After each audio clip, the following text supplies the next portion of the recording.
Hey guys, we just finished chapter 5. We are jumping into chapter 6. Chapter 6, excuse me, is about solving systems of equations. And you probably have no idea what that means. A system of equations means you have more than one equation. And these equations have more than one variable. So typically for us, that means we're going to be dealing with both x's and y's. Sometimes you might deal with other letters, but the bottom line is you're going to have two different variables. We're going to learn in this chapter 3 different methods to solve these systems of equations. But the first method that we're going to jump into is graphing, because at the end of chapter 5, we again practiced graphing equations. Well, really inequalities, but that helps us with equations. So that's where we're going to jump in. If you look at the picture that we have up here, there's 3 graphs, and it says, what is the solution of the following systems of equations? So solution, we're looking for a point, an ordered pair, that both of these lines have in common. So in other words, we're looking to see where do they intersect? What do they have in common? So for this first graph right here, that point is what they have in common, and that is at 4, 2. So what that means is if I had the equations to that orange line and that blue line, and I plugged in a 4 for the x and a 2 for the y, it would make both of those equations true. Same thing's going to happen in the next picture with that, I don't know, purplish navy colored line on the pink line. Right here is where they are intersecting. So 2, 2 is their solution. And then same thing with this last one. Again, we're looking for where do they intersect, what do they have in common, and they are intersecting at -2, 4.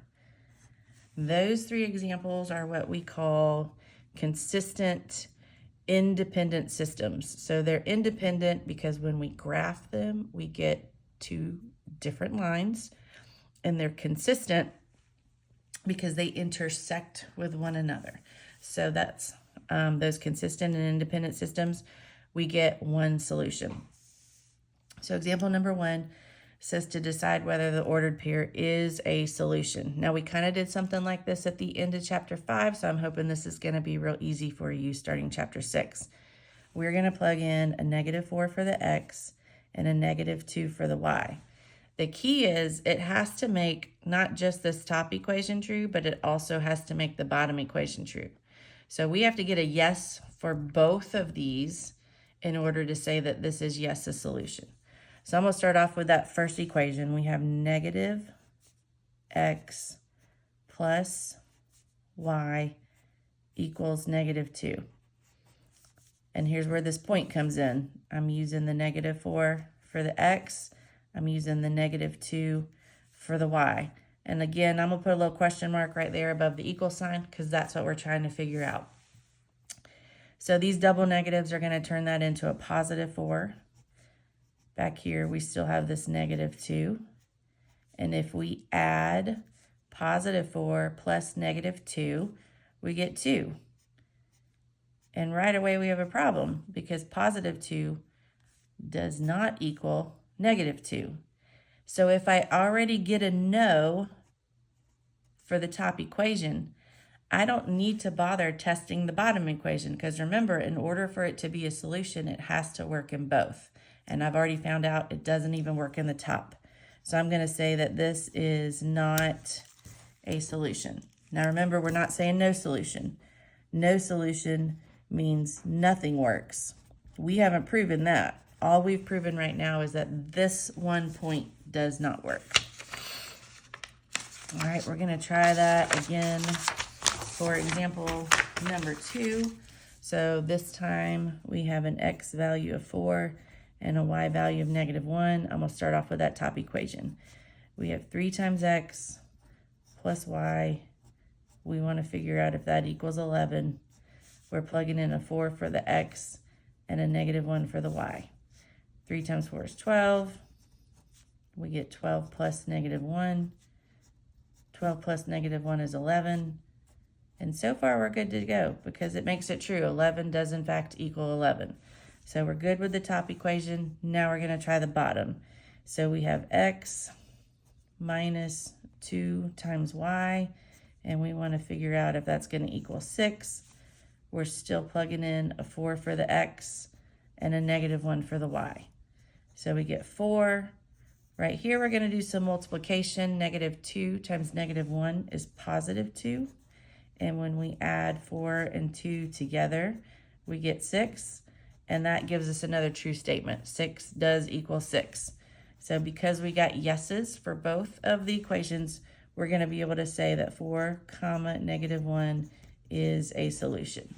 So it has to work in both. It can't just work in the top, or it can't just work in the bottom. It has to work in both the top and the bottom. All right, so let's get to the graphing part. We want to solve by graphing. So we're going to graph, and then our goal is to see, do they intersect? And if so, where? The good news about example number 3 is that both of these are already in slope-intercept form. So for this first one, I have a slope of 2/3, and I have a y-intercept of -1. So I'm going to start with that one. Don't forget, label, label, label. All right, so I'm going to start right here at -1, and then 2/3 tells me to go up 2 and right 3. And I can do that a few times. Remember, we can also do the opposite, go down 2 and left 3. And then we're gonna connect and get a line. All right, the second equation, also in slope-intercept form already. Our slope is -1. That's the same thing as -1/1. And our y-intercept is 4. So I'm going to start by going up 1, 2, 3, 4. Then I'm going to use my slope. I'm going to go down 1, right 1. And if you do that enough times, I can already see right where those lines are going to intersect. So I'm going to connect my dots, draw my arrows. All right, the mistake I see every year is students do a wonderful job graphing, and then they forget to write down the answer. Because remember here, the graph is not the answer. The graph is just the work. The real answer comes from us identifying that ordered pair where they intersected. So for us, that is 3, 1. That's our answer. Now, you do not have to do this, but I just want to show you real quick. You can check to make sure your answer is right. Again, I'm not telling you to do this for every problem, but I do want to show you how you can check. It's kind of what we just did in number 2. If I go to this top equation, I'm going to plug in a 1 for the y and a 3 for the x. So I'm going to have 1, does it equal 2/3 times x, the x is 3, minus 1. All right, 2/3 times 3 is 2, and 2 minus 1 is 1. So it worked in the top equation. Now I'm going to test it out in the bottom equation. So in place of y, I'm still plugging in a 1. Then I'm going to have my little question mark. Then I'm going to do negative x. So I'm plugging in a 3, but there's a negative sign already there in front of it, plus 4. And when you add -3 and positive 4, you get a 1. And guess what? I've just proven why my answer is what it is. No, you do not have to do this, but you certainly could if you wanted to. All right, moving on to example number 4. Again, good news. They're already in slope-intercept form. So this top one, we have a slope of -2, which I'm going to write that as -2/1. The y-intercept, we have a 1. So let me label my x-axis and my y-axis. I'm going to start at positive 1. And then my slope tells me to go down 2 and right 1. And if I run out of room doing that, I can go up 2 and left 1. And then I'm going to use my ruler to connect. All right, then the next equation, we have a slope of 1. And we have a y-intercept. That That doesn't quite look like a -5, but that's what it's supposed to be, -5. I keep breaking my lead, y'all. It's driving me nuts. All right, so from the origin, I'm going to go down 1, 2, 3, 4, 5. There's my y-intercept. Now my slope is telling me to go up 1, right 1, and I can already see right where those are going to cross. And I'm going to connect. And remember, don't stop at the graph. The answer is where they intersect, and these are intersecting at 2, -3. Again, you can check it. I'm not going to go through that process, but you're more than welcome to, and you could always use your calculator to check it if you want. But I'm going to move on to number 5. Top equation, already in slope-intercept form. We have a slope of 2, which I'm going to write that as 2 over 1. There is not a number that's being added and subtracted. That means our y-intercept is 0. So I am starting at 0, and I'm going to go up 2 over to the right 1. I can also do the opposite by going down 2 and to the left 1. And then I'm going to connect those points. All right. Second equation, not in slope-intercept form, so we have a little bit of work to do. I need to start by subtracting the x over, because I want to get y by itself. So I get y equals -x plus 3. So I have a slope of -1. I'll put -1 over 1, and I have a y-intercept of +3. So I'm going to start at 3. And then I'm going to use my slope, which tells me to go down 1, right 1. And I've already seen right where they're going to intersect. So I'm going to connect those. And don't forget, graph is not the answer. We need to identify that point where they intersected, and that is at 1, 2. Now, as you are graphing these, I always get the question, do I have to write all of this information down? No, you don't. The only reason I encourage you to sometimes write that down is when you're taking a quiz or a test. If you write it down and I can see that you've written it correctly, but you accidentally graphed it wrong, I at least know you knew what you were doing. It was just the execution that was at fault, and so I can give partial credit. If you just jump into graphing and you get it wrong, and you didn't have anything written down, it makes it hard for me to give partial credit. So you choose what you want to do there. All right, so taking a look at this next one, the top equation is not currently in slope-intercept form, and so I'm going to start by solving for y. So I'm going to subtract 5x. I got to get better pencils. All right, so I get 6y equals -5x plus 30. And then I'm going to divide by 6. And I'm going to get y equals, oh, that's driving me nuts. Can y'all feel my frustration? Oh, my word. Okay, -5/6x plus 5. All right, so, and I'm just going to jump into graphing right now just to try to make this video go a little bit faster. Label my x-axis, label my y-axis. I'm going to start at 5. 1, 2, 3, 4, 5. My slope is telling me to go down 5 and right 6. And I kind of ran out of room to do it again, so I'm going to do the opposite. This time I'm going to go up 5 and left 6.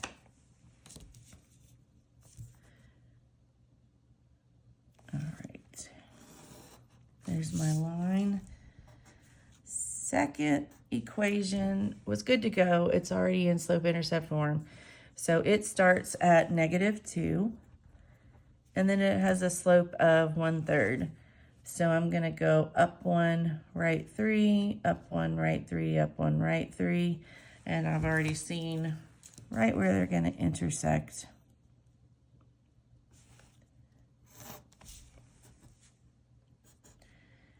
And don't forget, write that point down because that's the whole point of what we're doing. Did you catch that pun there? Whole point, haha. And our answer is 6, 0. I know that was cheesy, y'all, but it's late. I'm tired. All right, number 7. First equation looks good. It's in slope-intercept form. Here we go. So we have a y-intercept of 1, and then we have a slope of 3. That's like 3 over 1. So I am going to go up 3, right 1, up 3, right 1, up 3, right 1. I'm going to do some the other way, down 3, left 1, and connect my dots.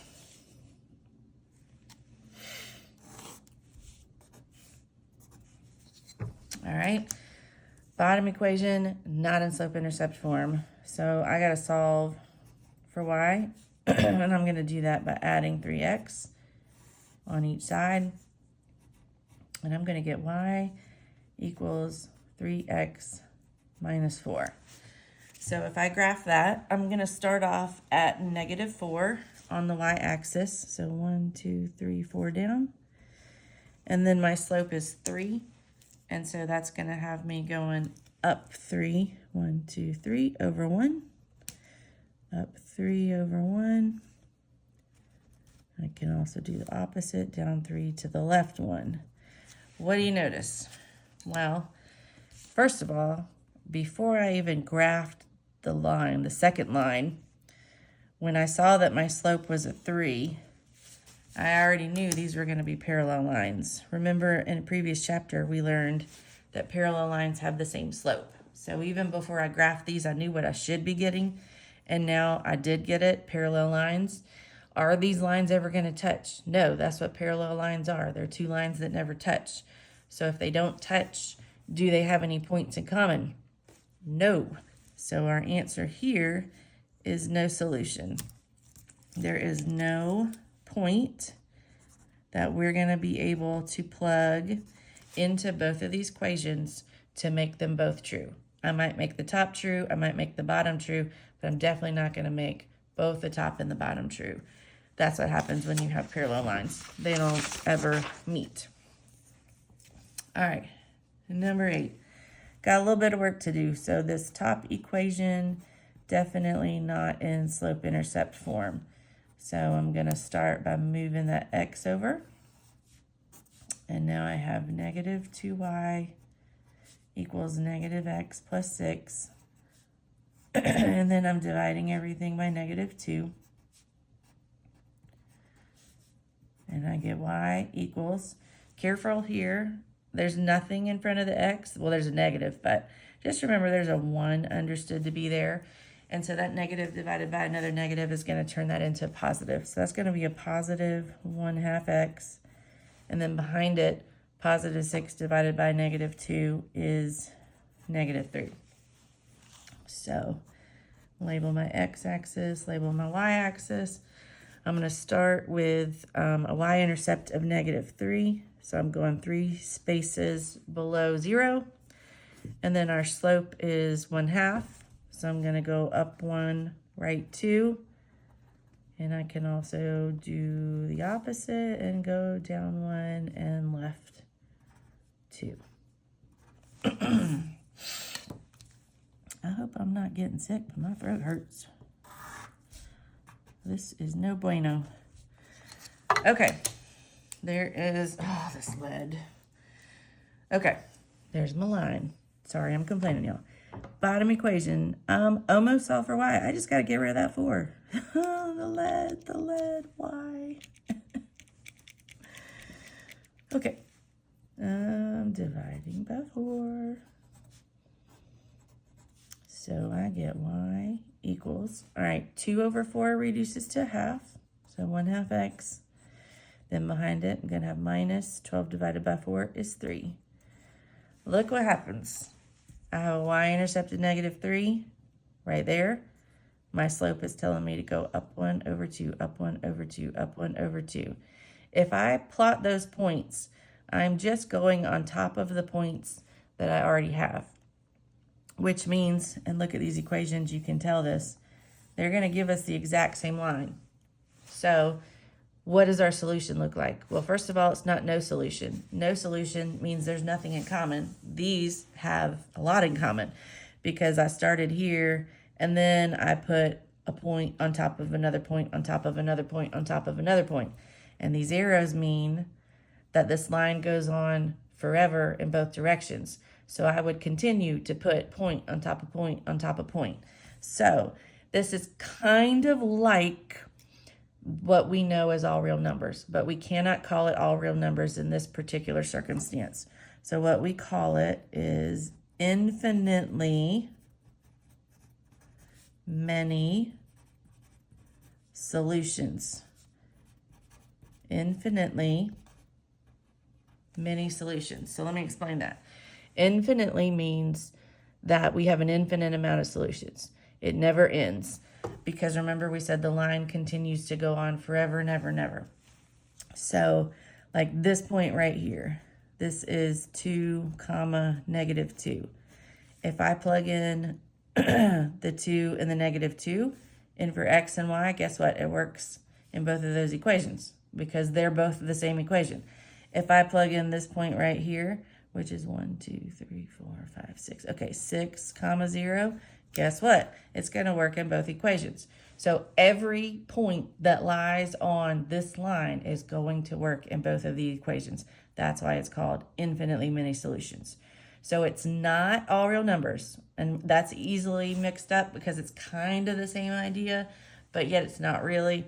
So infinitely many solutions means we have an infinite amount of solutions. We cannot write them all down, so we just say infinitely many solutions.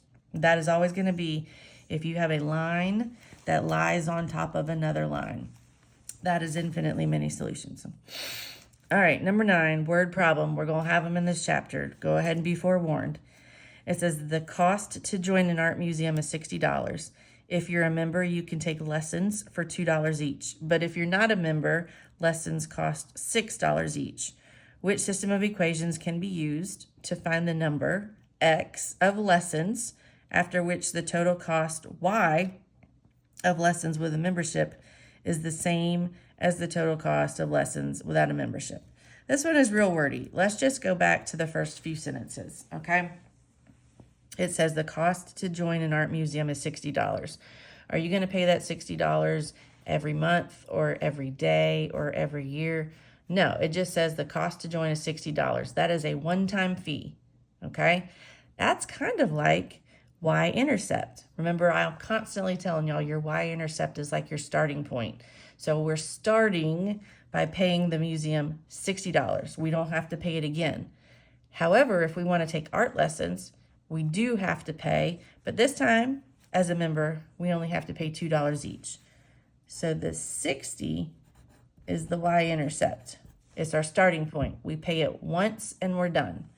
The $2 each is our slope. Every time we take a lesson, we got to pay $2. We only pay the $60 one time. So right away, I am going to be able to narrow it down to letter C and letter D. 2 is our slope, 60 is our y-intercept. Hopefully that makes sense to you guys. That's if you're going to be a member. Now our second option is we're not a member. If we're not a member, are we paying $60? No way. We're not paying anything until we want a lesson. So we are not making an initial payment, an initial value. That means this time that y-intercept is 0 because we aren't paying anything. However, we are going to pay $6 every time we want an art lesson. And so that is going to be which of those? Which do y'all think? Well, if we're not paying an initial value, that's going to be this equation right here with letter D, because it's like there is a plus 0 back here. We're paying nothing until we want an art lesson, and then we have to pay $6 each. So letter D would be the equations that we're going to use to solve that. All right, this last problem, what I want to do is just set it up with you, and then in class, we're going to graph it together. So we're not going to graph today, right now in these notes. We are just going to set it up. It says the school is selling tickets for a fundraising event. They sold 35 tickets for $86 on the first day. Student tickets cost $2 each. Non-student tickets cost $3 each. And at the end of this problem, We want to know how many student tickets were sold and how many non-student tickets were sold. Well, I always tell you guys with word problems, we're going to start by defining the variable. And there's two things that we're trying to figure out, which is why I'm going to use two different variables. I'm going to use an X and a Y.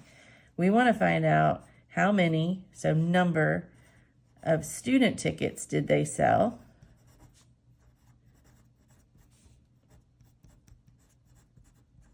And then we want to find out how many non-student tickets did they sell.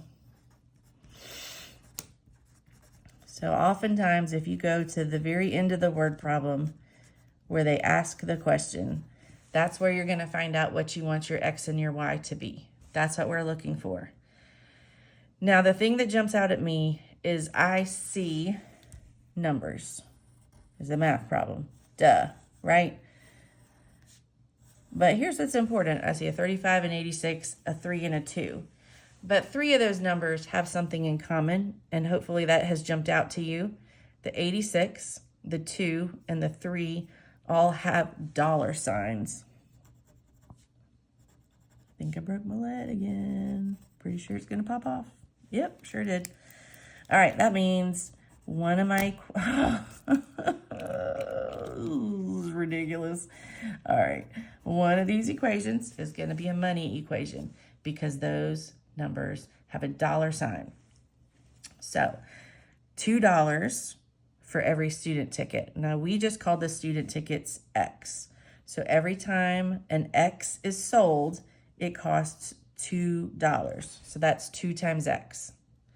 Then the non-student tickets cost $3 each. So every time they sell one of these is $3. So 3 times Y.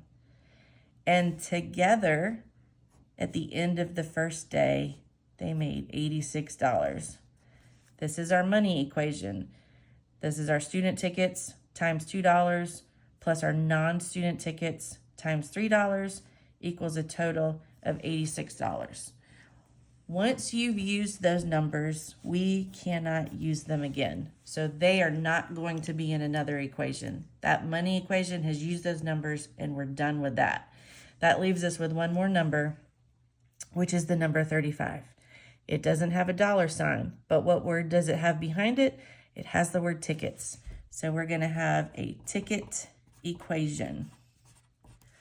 Again, we're not going to use these numbers again because we've already used them. So let's think about what we're talking about. And you don't have to write this line on your paper. I'll do it on mine. We have student tickets. We have non-student tickets. And together, that is going to represent the total tickets that are being sold. Does that make sense? They're selling two different kinds of tickets. They're going to sell some student tickets. They're going to sell some non-student tickets. And together, which is why I'm adding, it's going to equal the total amount sold. That's what that 35 represents. So X is the number of student tickets. Y is the number of non-student tickets. And together, 35 of them were sold. So we're not using the dollar signs, the money, because this equation is just about tickets. It's not the cost of the ticket. It's just the actual tickets themselves. So money equation, ticket equation. On Monday, we're going to graph these. It might be helpful if you go ahead and solve for Y. We need to solve for Y on this equation, and we need to solve for Y on this equation because we need it in slope-intercept form. And on Monday, we'll graph together. Have a good weekend.